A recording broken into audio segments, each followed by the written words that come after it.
जो जातिवाद में बढ़ जाते हो, जब वोट देने जाना तो एक ही बात दिमाग लगा लेना, खाली अफगानिस्तान की स्थिति याद कर लेना, आपको पता चल जाएगा कि आपको वोट कहां देना है, मुहर कहां लगनी है।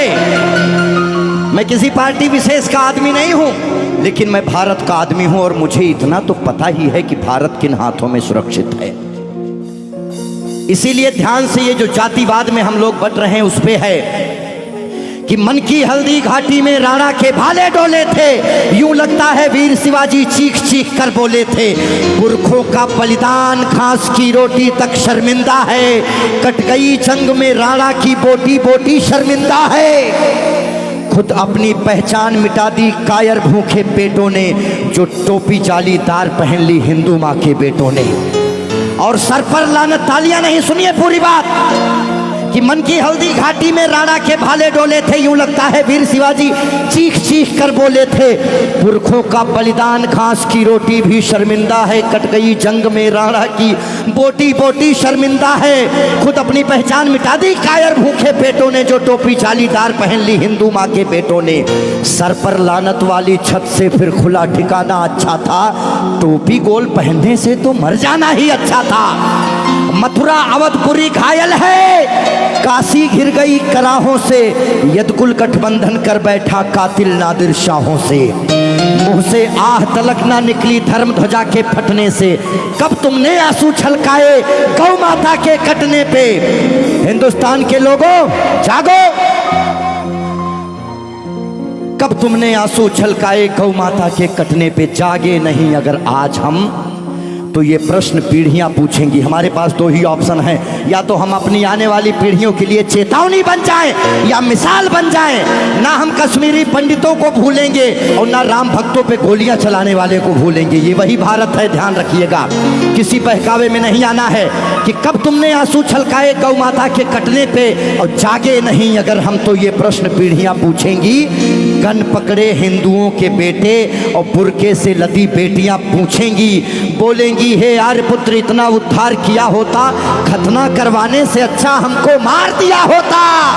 और सोते रहो सनातन वालों तुम सत्ता की गोदी में, पर सांस आखिरी तक भगवा की रक्षा हेतु लड़ूंगा मैं। शीश कलम करवा दूंगा पर कलमा नहीं पढ़ूंगा मैं, शीश कलम करवा दूंगा।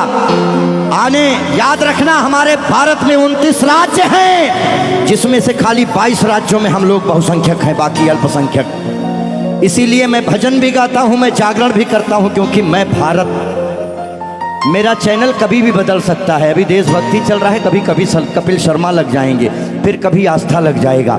लेकिन एक बात का ध्यान रखना, हमेशा हम आज़ाद कैसे हुए ये बहुत मायने नहीं रखता है, लेकिन हम गुलाम कैसे हुए ये बहुत ज़्यादा मायने रखता है। आप जानने का प्रयास करना कि ऐसा क्या हुआ होगा भारत में जो पूरा अखंड भारत गुलामी की तरफ बढ़ गया।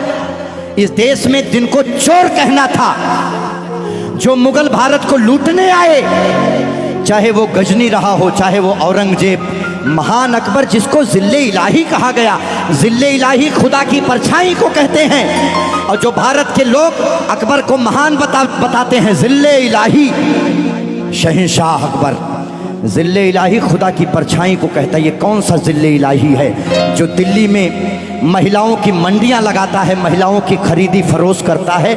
इतनी काली परछाई कौन से जिल्ले इलाही की हो सकती है? इसीलिए आप अपने हीरोज, अपने बच्चों को बताओ कि ये देश भगत सिंह की वजह से, ये देश जियो तिवारी जनेऊधारी, चंद्रशेखर आजाद, ये देश मंगल पांडे, बुंदेले हर बोलों के मुंह हमने सुनी कहानी थी और खूब लड़ी मर्दानी वो तो।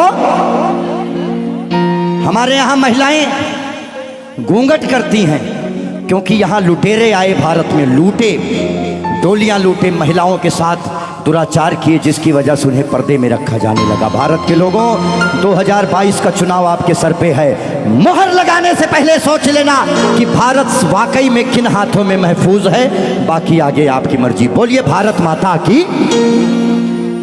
आइए रोक दो भाई, इतना काफी है।